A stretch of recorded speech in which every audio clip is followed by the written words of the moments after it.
Today we're going all the way back to 1964 to build the classic Airfix Lockheed Hudson in 1/72nd scale. Molded in crisp silver plastic, this was a rivet fest, but overall, a pretty accurate kit. We're going to sand off all that surface detail and we're going to rescribe the panel lines. The instruction sheets are a little complicated with those exploded view drawings, and these are the kit decals. They're really old, so they're going to get replaced. Now, I started this kit many years ago and shelved it. Then I started it again, and I shelved it. When I came back to it, I found that I still had all the bits and pieces, and I was pleased to see that I had the assembly largely finished. Being a Newfoundlander, I wanted to do this in the markings of a U.S. Navy Hudson stationed at the Argentia Naval Base early in the war here on the island.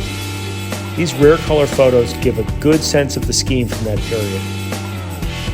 And I found more great reference from the good old Profile Publications edition on the Hudson. I love these booklets. I had assembled the bulk of the kit with a simple interior and removed all the surface detail. I scribed the panel lines with a sharpened dental tool. I've been using that thing for 30 years and it never gets dull. The kit nacelles are the wrong shape, so these ones came from an old Frog Bristol Blenheim and they were sanded into a more accurate profile. The engines came from the scrap box.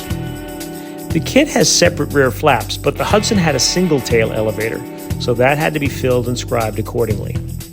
With all of that detail done, the panel lines were sprayed with flat black for the undershadow.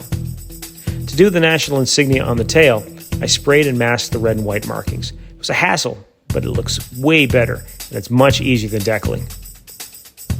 Paint was all Tamiya, and I mixed the shades to try and get close to the US colors.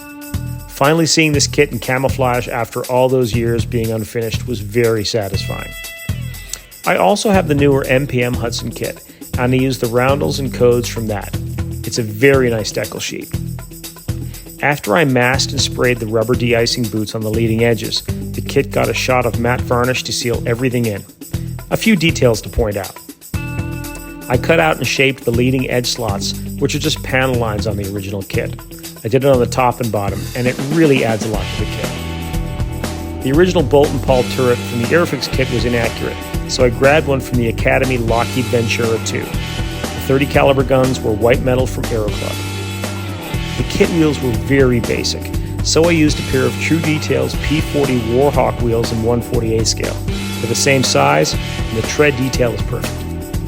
The props came from the scratch box. They may have been from a Frog Blenheim or Beaufort. These were sanded to match the actual shape on this version of the Hudson.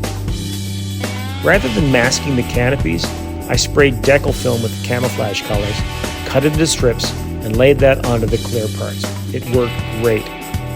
The small windows were made using a very old bottle of Humbrol Clearfix. With a little TLC, these old Airfix kits can be built into great models. It was totally worth taking this unfinished project off the shelf twice to get it built. Thanks for watching, and see you next time.